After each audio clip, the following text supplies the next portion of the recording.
नमस्कार, मैं हूं आपके साथ अविनाश कर। आप देख रहे हैं एमपी का खास बुलेटिन। मध्य प्रदेश में आज क्या हुआ और इसकी शुरुआत करेंगे विदिशा से मिल रहे एक बड़े अपडेट के साथ। दुबई की एक कंपनी ने जबरन विदिशा में हैंडपंप लगवा दिए हैं। 31 ग्रामीणों के घर बिना अनुमति हैंडपंप लगा दिया गया है और हैंडपंप तैयार होने पर ग्रामीणों से कलमा पढ़वाया गया। हैंडपंप तैयार होने पर अरबी भाषा में बोर्ड भी लगा दिया गया है। तो हैंडपंप लगवाओ और कलमा पढ़वाओ। 31 ग्रामीणों के घर बिना अनुमति हैंडपंप लगवा दिया गया है और ग्रामीणों से कलमा भी पढ़वाया गया है। अरबी भाषा में बोर्ड भी लग गया है। 31 ग्रामीण जिनके घर में बिना अनुमति हैंडपंप लगा दिया गया। ग्रामीणों की प्रतिक्रिया सुनिए इस पर। ग्रामीण को लालच वगैरह क्या है, नल का लोभ देते हैं कि साहब नल लगा रहे हैं, हम आपको पैसा देंगे 10,000 को, ये 5,000 को, ये नल खरीद के लाता है। पता चला है कि जो नमाज पढ़वाते हैं जी, धर्मात्मा को करते हैं अपना, ये दुआ दिलवाते हैं। जब फोटो खींचती है दुआ दिलवाने के बाद, फिर इसके बाद गड्ढा कंप्लीट होने के बाद जब हैंडपंप लगता है तो बोलता है कि भगवान से दुआ मांगो अल्लाह से। तो हम लोगों के लिए वो ऐसे हाथ करवाता है, वो बोलता है ऐसे ऊपर वो कुछ बोलते हैं उर्दू भाषा में और फिर ऐसा करके कहते हैं हाँ दुआ हो गई।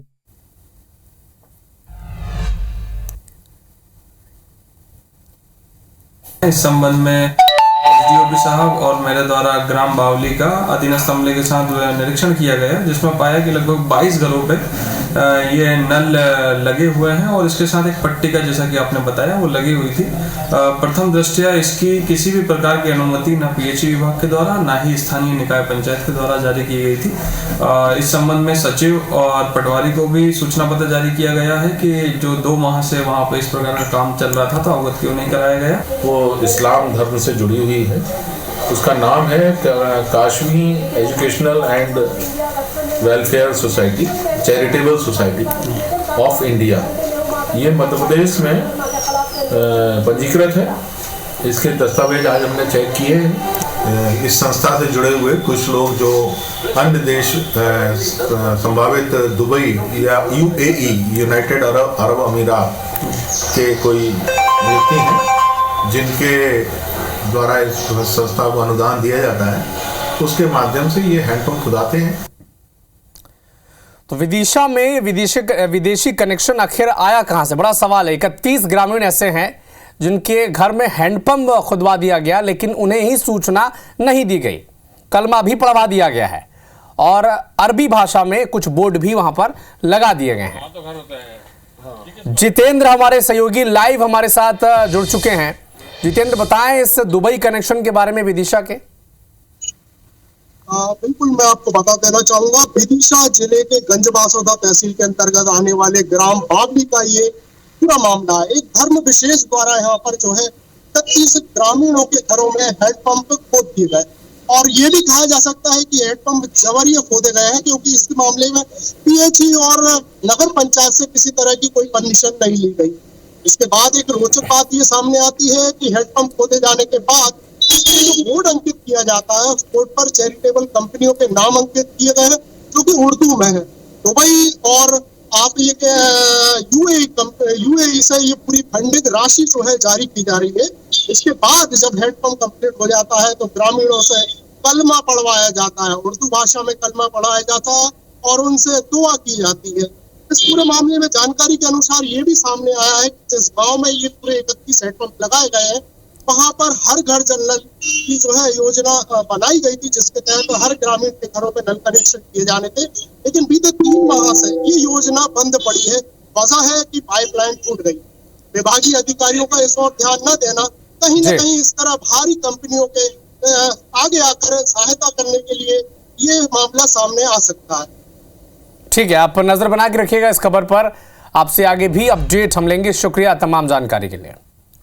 रुक करेंगे कुछ और खबरों का। धर्मांतरण के केस कम होने की जगह बढ़ते जा रहे हैं। कहीं लालच देकर धर्म परिवर्तन कराया जा रहा है तो कहीं डरा धमका कर। लेकिन हद तो तब हो गई जब धार में धर्मांतरण के लिए लोगों से मारपीट होने लगी।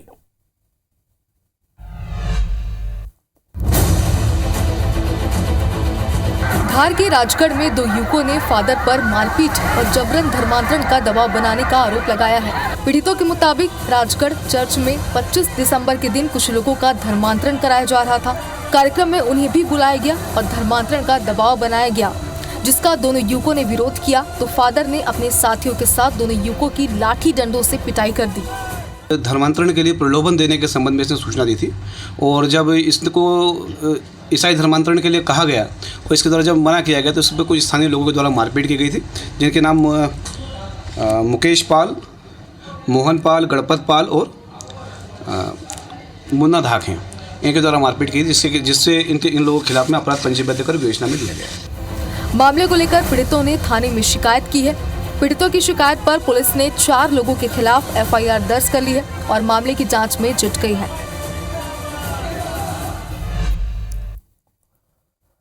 सौरभ शर्मा के भ्रष्टाचार के मामले में अब ईडी ने नकेल कसनी शुरू कर दी है। शुक्रवार को ईडी ने एक साथ 3 जगहों पर दबिश दी, एक्शन लिया, रिश्तेदारों और दोस्तों से भी पूछताछ की और सौरभ के बारे में अब और भी सुराग खंगाला जा रहा है, ढूंढा जा रहा है।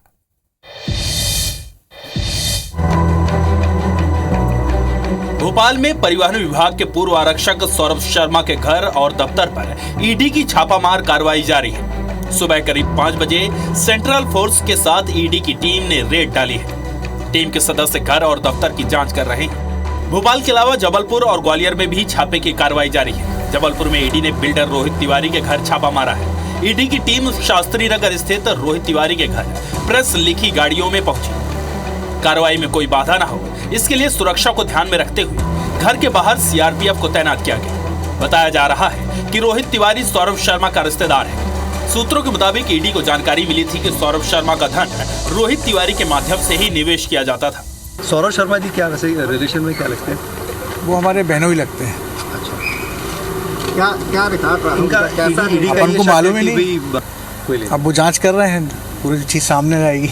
उधर ग्वालियर में भी ईडी की टीम सौरभ शर्मा के घर पहुंची। सौरभ शर्मा का घर विनय नगर सेक्टर नंबर 2 पर है। ये उसका मूल घर है जहां वे अपने परिवार के साथ रहता था। लेकिन जब से वो परिवहन विभाग की काली कमाई में शामिल हुए, उसके बाद से वो भोपाल शिफ्ट हो गया।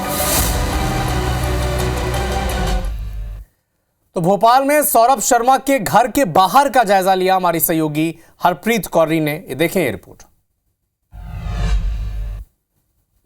परिवहन विभाग के पूर्व कांस्टेबल सौरभ शर्मा के एक और ठिकाने की जानकारी सामने आई है। देखा जा सकता है कि ईडी ने इस ठिकाने पर भी दबिश दी है। ये वो ठिकाना है जो सौरभ शर्मा के घर से महज चंद कदमों की दूरी पर है। ये निर्माणाधीन मकान है। बताया जा रहा है कि ये बंगला भी सौरभ ने करोड़ों रुपए में खरीदा था और उसके बाद यहाँ पर काम चल रहा था। इस घर में भी ईडी की टीम पहुंची है। देखा जा सकता है कि यहाँ पे महिला जो फोर्स है वो यहाँ पर तैनात है। हालांकि ये घर निर्माणाधीन था और इसमें ईडी ने दबिश दी है। तो बताया ये जा रहा है कि अंदर मेटल डिटेक्टर से दीवारें और ज़मीन की जो है सर्चिंग की जा रही है, क्योंकि सौरभ के दफ्तर से करीबन 2.5 क्विंटल चांदी ज़मीन में गड़ी हुई मिली थी और इसी आशंका के तहत ईडी तमाम वो हाईटेक उपकरण लेकर मैदान में उतरी है। सौरभ के ठिकानों पर दबिश दी है कि कहीं दीवारों में और जो ज़मीन है उसमें क्या कुछ और निकल सकता है। अंदर लगातार सुबह 5 बजे से यहाँ पर भी कार्रवाई चल रही देखा जा सकता है। निर्माणाधीन मकान है, लगातार काम चल रहा है और अभी फिलहाल अंदर ईडी की टीम मौजूद है। कैमरामैन विनेश श्रीवास के साथ IBC 24 भोपाल से हरप्रीत कौर रीन। MP में 2 जगहों पर लोकायुक्त की टीम ने कार्रवाई करते हुए रिश्वत लेने वाले जो अफसर हैं, कर्मचारी हैं, इन्हें रंगे हाथों गिरफ्तार किया। ये 2 तस्वीरें आप देखें। इंदौर का ये पहला मामला है जहां पर नगर निगम कर्मचारी रिश्वत लेते गिरफ्तार हो गए हैं। लोकायुक्त की टीम ने एक्शन लिया है। रेड कीपर से वेतन के एवज में 5,000 रुपए की रिश्वत मांगी गई। आरोपी रोहित पथरोड़ सहायक दरोगा के पद पर पदस्थ है और केवल 4,000 रुपए की रिश्वत लेते ये गिरफ्तार हो गए। ग्वालियर का मामला आपको दिखा रहे हैं। दूसरी तरफ ये नगर निगम के कर्मचारी आकाश गिरफ्तार हुए हैं। ये 8,000 रुपए की रिश्वत लेते रंगे हाथों पकड़े गए। टीसी सौरभ तोमर ने 30,000 रुपये की रिश्वत मांगी थी। मकान के नामांतरण के बदले ये रिश्वत मांगी गई। तो अब दोनों के खिलाफ मामला दर्ज हुआ है, टीसी के खिलाफ भी और चपरासी जो पैसा लेने गया था। लोकायुक्त पुलिस ने एक्शन लिया है। इंदौर और ग्वालियर में लोकायुक्त ने एक्शन लिया है। रिश्वत लेते सहायक दरोगा साहब बैठे, देखिए सिर झुकाए। इंदौर में 4,000 रुपये की रिश्वत मांग रहे थे ये, और रिश्वत लेते जो टीसी हैं ये मांग रहे थे 30,000 की रिश्वत, और खुद लेने नहीं गए, चपरासी को भेजा था।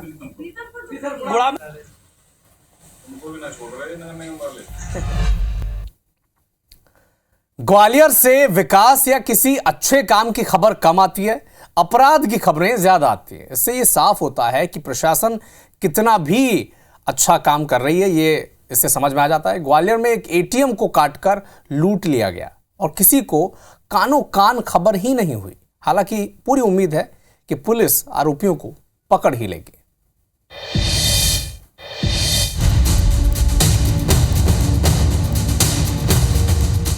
ग्वालियर में एसबीआई का एटीएम काट कर लूटने का मामला सामने आया है। कार से आए अज्ञात बदमाशों ने एटीएम मशीन को काटकर उसमें रखे लाखों रुपए लूटकर फरार हो गए। पूरी घटना सीसीटीवी कैमरे में कैद हुई है। सीसीटीवी फुटेज में 4 से 5 बदमाश दिखाई दे रहे हैं। बदमाशों ने सबसे पहले एटीएम में लगे कैमरों को ब्लैक स्प्रे से बंद किया और फिर गैस कटर से एटीएम काटकर घटना को अंजाम दिया। बोड़ापुर थाना क्षेत्र में आनंद नगर है, यहाँ पर एसबीआई का एक एटीएम था जिसमें रात में कटिंग हुई है। एसबीआई मतलब एटीएम की कटिंग करी है उन लोगों ने, और अभी इसकी पुलिस द्वारा जांच की जा रही है। सीसीटीवी फुटेज में दिख रहा है और क्लियर कर रहे हैं कि ये बदमाश वही है क्या। पुलिस ने मेवात गैंग पर चोरी का अंदेशा जताया है और अज्ञात बदमाशों के खिलाफ केस दर्ज कर मामले की जांच शुरू कर दी है।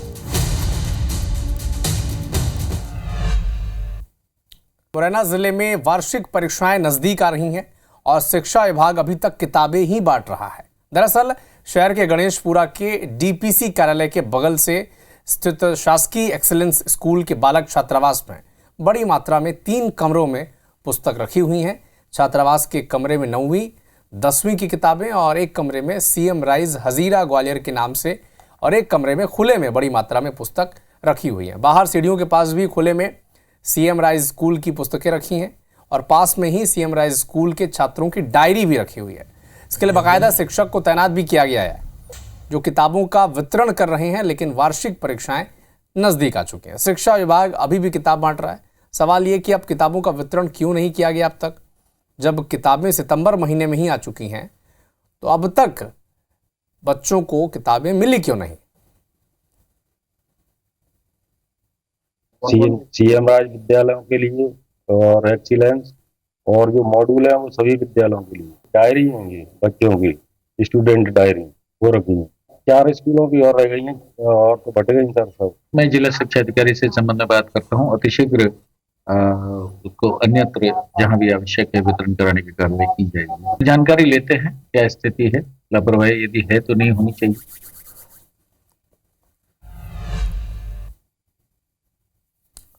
धार का एक गांव जहां पुलिस वाले जाने से कतराते थे, वहां पुलिस अधीक्षक ने पहुंचकर सबको हैरान कर दिया।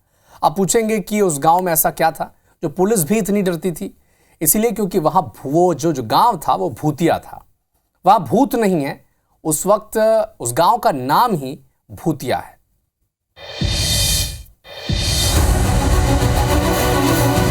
पहले जिस गांव में जाने से पुलिस कतराती थी, आज उसी भूतिया गांव में जिला पुलिस अधीक्षक मनोज कुमार सिंह दलबल के साथ पहुंचे।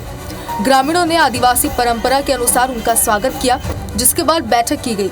बैठक में पुलिस अधीक्षक ने ग्रामीणों को अपराधों से मुक्ति, बच्चों की शिक्षा और क्षेत्र के विकास के साथ ही नशे से दूरी बनाने को लेकर शपथ दिलाई। ये साहब आज अच्छी सी बात सिखाई और इनके शिक्षा पर चलेंगे। हमारा मुल्ला वाला, हम जिस गांव में जाने से डरते थे, जो गांव इतना बदनाम था, वहाँ के लोग हमारे साथ कंधे से कंधे मिला करके फूल दे करके उस पुलिस का स्वागत भी किया और लोगों ने एक संकल्प लिया कि आने वाले समय में हम सही रास्ते पे समाज के मुख्य धारा से जुड़ेंगे। इसके साथ ही पुलिस अधीक्षक ने ग्रामीणों की परेशानियों को भी जाना और निराकरण करने का आश्वासन दिया। पुलिस अधीक्षक ने कहा कि परिजन अपने बच्चों को अपराधों से दूर रहने के लिए प्रेरित करें। अगर आप कहीं सफ़र करते हैं तो ट्रेन के अंदर बैठकर जाते हैं या लटक कर, तो आप सोच रहे होंगे कि ये क्या बात हो रही। ये मजाक नहीं, हकीकत है, क्योंकि जबलपुर में कुछ यही हुआ है। एक यात्री ने ट्रेन के नीचे लटक कर 250 किलोमीटर का सफ़र किया है। जबलपुर में एक यात्री ने कुछ ऐसा किया जिससे पूरा रेल विभाग सत्ते में है। ये यात्री ट्रेन के डिब्बों में नहीं बल्कि ट्रेन के नीचे लटककर यात्रा करता पाया गया और ये सफर 250 किलोमीटर का था। जब जबलपुर स्टेशन के आउटर पर ट्रेन की बोगियों के अंडर गियर की जांच की गई तो कर्मचारी की नजर ट्रेन की बोगी के नीचे ट्रॉली में लेटकर सफर कर रहे शख्स पर नजर पड़ी। S4 कोच के नीचे ट्रॉली में छुपे व्यक्ति को बाहर निकाला गया। इस दृश्य ने न केवल रेल कर्मचारियों बल्कि वहां मौजूद सभी लोगों को हैरान कर दिया है। व्यक्ति है जो 12149 के S4 के नीचे पाया गया है, उसको फिर ज़बरदस्ती निकाला गया है बाहर। सिचुएशन को एनालाइज किया जा रहा है एवं उस व्यक्ति के खिलाफ भी उचित नियमानुसार कार्रवाई की जाएगी। ट्रेन के नीचे से निकले शख्स ने बताया कि वो इटारसी से इस तरह ट्रेन में आया है। हालांकि उसकी पहचान और इस खतरनाक कदम के पीछे का कारण पुलिस जांच कर रही है। रेलवे ने इसकी जांच RPF को सौंप दी है। हर साल की तरह इस बार भी नए साल का जश्न बड़े धूमधाम से मनाया जाएगा। लोगों में खासा उत्साह भी नजर आ रहा है। ऐसे में राजधानी भोपाल की पुलिस ने कमर कस ली है। सुरक्षा के मद्देनजर कड़े इंतजाम किए गए हैं। गाइडलाइन भी जारी कर दी गई है। ओवर स्पीडिंग और नशे में गाड़ी चलाने वालों पर पुलिस की खास नजर रहेगी। होटल्स और रेस्टोरेंट में न्यू ईयर पार्टी संचालित करने के लिए पुलिस को जानकारी देनी होगी और संबंधित थाने की परमिशन के बाद ही किसी पार्टी का आयोजन होगा। कितने लोग पार्टी में शामिल होंगे, ये सब डिटेल्स देनी होंगी। कार्यक्रम स्थल के एंट्री और एग्जिट पॉइंट पर भी CCTV अनिवार्य रहेगा।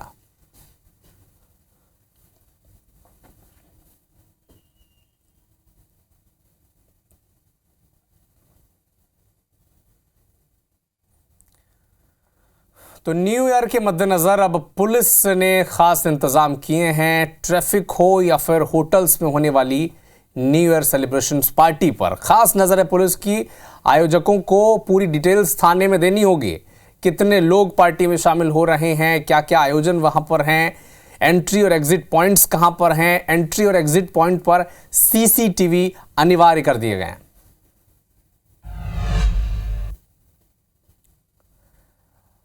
अगर आप कहीं सफर करते हैं तो ट्रेन के अंदर बैठ जाते हैं या फिर लटक कर, आप सोच रहे होंगे ये क्या बात हो रही है। मजाक नहीं कर रहे हैं, हकीकत है। जबलपुर में कुछ यही हुआ। एक यात्री ने ट्रेन के नीचे लटक कर 250 किलोमीटर का सफर किया है।